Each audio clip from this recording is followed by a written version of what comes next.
Student, my smart Guruji channel पर आपका स्वागत है। आज हम स्टार्ट करने जा रहे हैं बाल विकास की क्लास 4th, जिसमें हमारा टॉपिक रहेगा बाल विकास के प्रमुख सिद्धांत। यदि आपको मेरा चैनल पसंद आ रहा हो तो प्लीज़ चैनल को लाइक, शेयर एंड सब्सक्राइब कीजिए, जिससे आने वाले नोटिफिकेशन और नई नई वीडियो नए नए टॉपिक पर आपको मिलती रहें। आज हमारा टॉपिक है बाल विकास के सिद्धांत। ये वेरी इंपॉर्टेंट टॉपिक है, एग्ज़ाम के लिए हेल्पफुल है बहुत।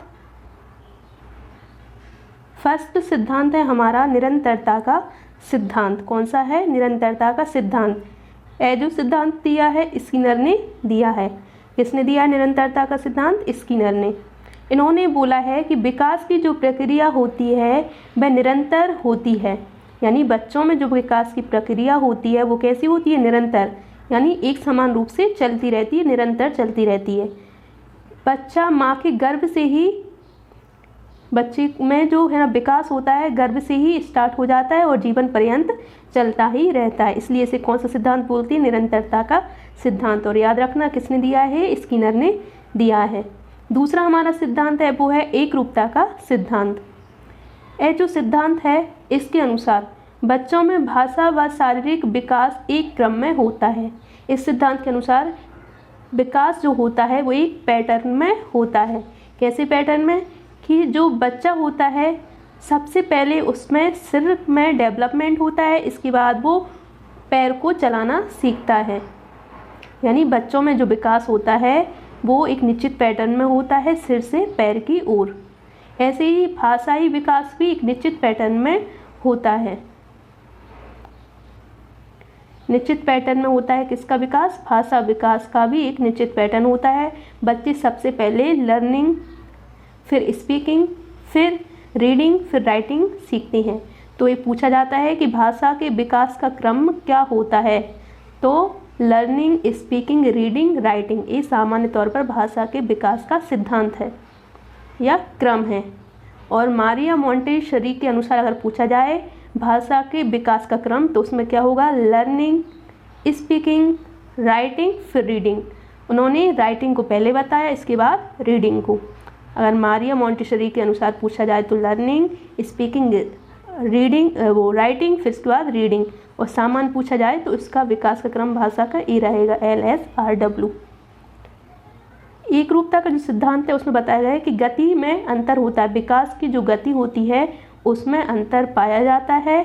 हर बालक में जो विकास होता है वो उनमें गति थोड़ी अलग होती है। किसी में विकास थोड़ी जल्दी हो जाता है, किसी में थोड़ी देर से होता है। जैसे कोई सा बच्चा 9 महीने में चलने लगता है तो कोई 10 महीने के बाद चलता है। तो विकास की गति प्रत्येक बच्चे में थोड़ी अलग हो सकती है, लेकिन पैटर्न एक जैसा ही होता है। यानी जो विकास होता है वो सिर से पैर की तरफ होता है।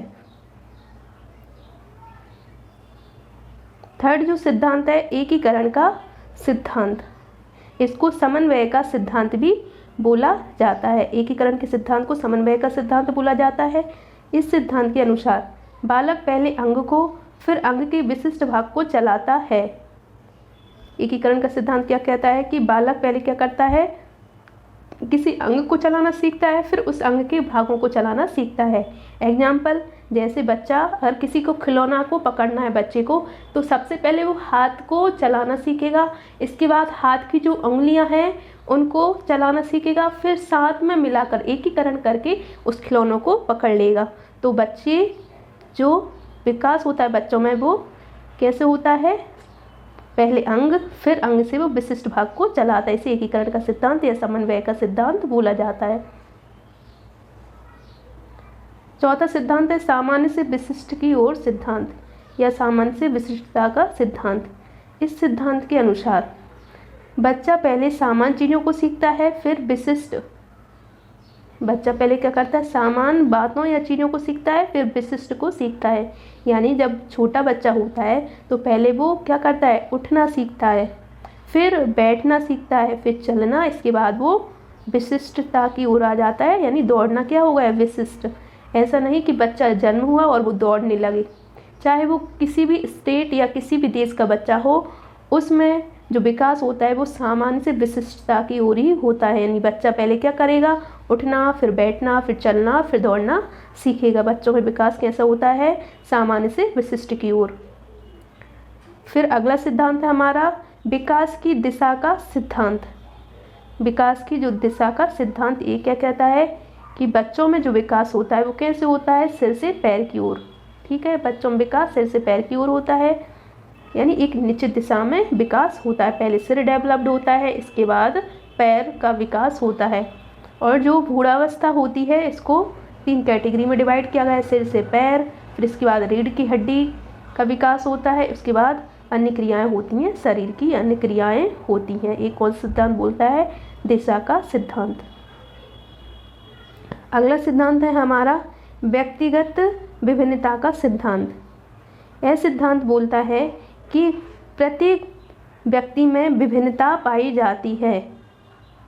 ये हरलॉक महोदय ने दिया था। व्यक्तिगत विभिन्नता का सिद्धांत किसने दिया है, हरलॉक ने दिया है। इनके अनुसार हर व्यक्ति के शारीरिक, मानसिक और सांवेगिक विकास में भिन्नता होती है, चाहे वह जुड़वा बच्चे ही क्यों ना हों। चाहे वो एक ही माँ के जुड़वा बच्चे हों, देखने में तो वो समान लग रहे हैं, लेकिन उनमें भी क्या पाई जाएगी, व्यक्तिगत विभिन्नता देखी जाएगी। ये किसने बोला है, हरलॉक ने बोला है अपने व्यक्तिगत विभिन्नता सिद्धांत में। इन्होंने एक एग्जाम्पल दिया है कि प्रत्येक बच्चे देखने में चाहे वो एक समान हों, जुड़वा बच्चे, उनके फिंगरप्रिंट सबके अलग अलग ही होंगे। उनका डीएनए भी क्या होगा, अलग होगा। भले वो एक जैसे दिख रहे हों, लेकिन उनका क्या होगा, डीएनए और फिंगरप्रिंट अलग होंगे। ये व्यक्तिगत विभिन्नता का एग्जाम्पल है। अगला सिद्धांत जो है वातावरण व वंशानुक्रम का सिद्धांत। वातावरण व वंशानुक्रम का सिद्धांत, यह सिद्धांत भी स्किनर महोदय ने दिया है। इस सिद्धांत के अनुसार विकास वातावरण व वंशानुक्रम का गुणनफल है। जो विकास होता है उसमें वंशानुक्रम और वातावरण का होना जरूरी है, तभी विकास माना जाएगा। अगर इनमें से किसी एक चीज़ की कमी है, जैसे वंशानुक्रम है, अगर वातावरण नहीं मिल पा रहा बच्चे को, तो उसमें विकास कैसा होगा, 0 होगा। अगर वंशानुक्रम मिल रहा है बच्चे को लेकिन क्या नहीं मिल पा रहा, सही वातावरण नहीं मिल पा रहा, तो विकास क्या होगा, 0 होगा। इसी तरह यदि वातावरण कैसा हो, अच्छा हो, लेकिन वंशानुक्रम सही ना हो, तब भी विकास क्या होगा, 0। यानी विकास अगर किसी बच्चे का पूरा होगा तो उसमें दोनों का होना जरूरी है। किस किस का होना जरूरी है, वंशानुक्रम का होना भी जरूरी है और वातावरण का होना भी जरूरी है, तभी विकास पूरी तरह होगा। ठीक है, तो वंशानुक्रम वातावरण का सिद्धांत स्किनर ने दिया। उन्होंने बोला कि विकास बच्चे में कब होगा, जब उसे सही वातावरण मिले और सही वंशानुक्रम मिले, तभी उसका पूरी तरह विकास होगा। अगला सिद्धांत है समान प्रतिमान का सिद्धांत। समान प्रतिमान का सिद्धांत, यह सिद्धांत हरलॉक ने दिया है। समान प्रतिमान का सिद्धांत किसने दिया है, हरलॉक महोदय ने दिया है। इनके अनुसार एक ही जाति के बच्चों में विकास एक जैसा होता है। एक ही जाति के बच्चों में जो विकास होता है वो एक जैसा होता है हरलॉक के अनुसार। जैसे मनुष्य का यदि बच्चा है तो उसमें जो विकास होता है वो प्रत्येक बच्चे में एक जैसा होगा। जैसे पहले बच्चों में दूध के दांत आते हैं, इसके बाद वो टूटते हैं, फिर अगले दांत आते हैं। तो मनुष्य के जो बच्चे हैं उसी में हर बच्चे में एक क्रम होगा, यानी विकास इसी तरह होगा। पहले दूध के दांत आएंगे, फिर वो टूटेंगे, फिर अगले दांत आएंगे। ठीक है, तो एक ही जाति के बच्चों में विकास का क्रम एक जैसा होता है, ये समान प्रतिमान का सिद्धांत कहता है। अगला सिद्धांत है विकास की गति का सिद्धांत। यह जो सिद्धांत दिया है डगलस व हॉलैंड ने दिया है। किसने दिया है, विकास की गति का सिद्धांत डगलस व हॉलैंड ने दिया है। विकास की गति हर अवस्था में अलग अलग होती है। इन्होंने बोला है कि विकास की जो गति होती है हर अवस्था में अलग अलग होती है। जैसे शैशवावस्था में पहले विकास तीव्र होता है, इसके बाद बाल अवस्था में थोड़ा विकास मंद हो जाता है, इसके बाद किशोर अवस्था में विकास तीव्र हो जाता है। यानी पहले तीव्र, फिर मंद, फिर तीव्र। यानी विकास की जो गति होती है हर अवस्था में कैसी होती है, अलग अलग होती है। ऐसा नहीं कि शैशवावस्था में बच्चा पूरी तरह उसका है ना अंगों का विकास हो जाए, यानी वो पूरी तरह परिपक्व हो जाए, तो ये गलत। सबसे पहले बच्चे में जो विकास होता है पहले अंगों का बनना होता है, फिर धीरे धीरे उसका है ना मानसिक विकास होता है, फिर शारीरिक विकास। इस तरह है ना हर विकास की हर अवस्था में विकास की गति होती है। शैशवावस्था में विकास गति तीव्र होती है, बालावस्था में थोड़ी मंद हो जाती है। विकास होता है लेकिन गति थोड़ी धीमी पड़ जाती है, विकास रुकता कभी नहीं है। ये हमने निरंतरता के सिद्धांत में भी देखा था। अगला सिद्धांत है विकास की भविष्यवाणी। यह सिद्धांत कहता है कि बच्चों की रुचि को देखकर विकास की भविष्यवाणी की जा सकती है, यानी रुचि और अभिरुचि पर डिपेंड करता है विकास। यहाँ पर हमारे विकास के इम्पोर्टेंट सिद्धांत हो गए कंप्लीट। अब हम इसी से रिलेटेड कुछ एमसीक्यू करके देखते हैं। निम्न में से कौन सा विकास का सिद्धांत है? विकास की सभी प्रक्रिया अंतर संबंधित नहीं है, या सभी की विकास दर समान नहीं होती, विकास हमेशा रेखीय होता है, या निरंतर चलने वाली प्रक्रिया है। अभी हमने विकास के सिद्धांत पढ़े हैं। हमने बोला है कि विकास के जो सिद्धांत होते हैं सब एक दूसरे से क्या होते हैं, संबंधित होते हैं, तो इसमें नहीं बोल रहा है तो ये गलत है फर्स्ट। दूसरा, सभी की विकास दर समान नहीं होती, नहीं, सभी में विकास कैसा होता है, समान होता है। तो हमारा ऑप्शन कौन सा सही होगा, बी। इनमें से कौन सा विकास का सिद्धांत है, सभी की विकास दर समान नहीं होती। हाँ, विकास दर सभी की समान नहीं होती, रूपता तो पाई जाती है, एक जैसे होता है, लेकिन विकास दर समान नहीं होती। हमारा आंसर बी सही होगा। थर्ड है विकास हमेशा रेखीय होता है, नहीं, ये भी गलत है। विकास हमेशा कैसा होता है, वर्तुलाकार होता है। ये भी क्वेश्चन पूछा जाता है कि विकास कैसा होता है, रेखीय या वर्तुलाकार, तो आंसर क्या होगा, वर्तुलाकार। वर्तुलाकार किसे बोलते हैं, जब बच्चों में विकास होता है तो उनमें भार बढ़ता है, लंबाई बढ़ती है, तो भार, लंबाई, ऊंचाई, इनका बढ़ना क्या कहलाता है, वर्तुलाकार। निम्न में से कौन सा वृद्धि एवं विकास का सिद्धांत नहीं है? इनमें से कौन सा वृद्धि और विकास का सिद्धांत नहीं है? निरंतरता का सिद्धांत, वर्गीकरण का सिद्धांत, समन्वय का सिद्धांत, व्यक्तिगत विभिन्नता का सिद्धांत। तो इनमें से कौन सा विकास और वृद्धि का सिद्धांत नहीं है, तो समन्वय का सिद्धांत। कौन सा नहीं, गलत है, कौन सा नहीं है, वर्गीकरण का सिद्धांत।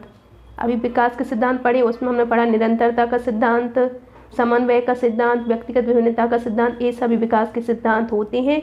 कौन सा नहीं है, वर्गीकरण का सिद्धांत नहीं है। तो हमारा ऑप्शन नंबर बी इधर पर सही होता है।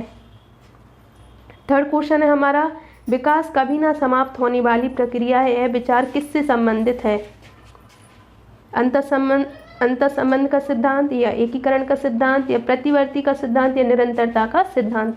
विकास कभी ना समाप्त होने वाली प्रक्रिया है, किसके अनुसार कहा गया है, निरंतरता के सिद्धांत के अनुसार। अभी हमने पढ़ा था कि विकास कैसी प्रक्रिया, एक निरंतर चलने वाली प्रक्रिया है। व्यक्ति जन्म से लेकर मृत्यु तक उसमें कुछ ना कुछ विकास होता रहता है, तो विकास कभी ना समाप्त होने वाली प्रक्रिया है, यह स्किनर ने बोला है। किसके सिद्धांत के अनुसार, निरंतरता के सिद्धांत के अनुसार। फोर्थ हमारा क्वेश्चन है कि बाल विकास का कौन सा सिद्धांत बताता है कि शारीरिक विकास की दृष्टि से पिछड़े बालक संवेगात्मक, सामाजिक एवं बौद्धिक विकास में उतने ही पीछे रह जाते हैं? यह सिद्धांत कौन सा सिद्धांत है, परस्पर संबंध का सिद्धांत, या एकीकरण का सिद्धांत, या एकरूपता का सिद्धांत, या दिशा का सिद्धांत?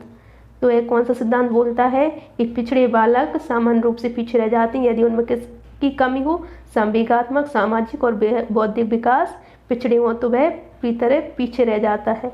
तो ये परस्पर संबंध का सिद्धांत बताता है।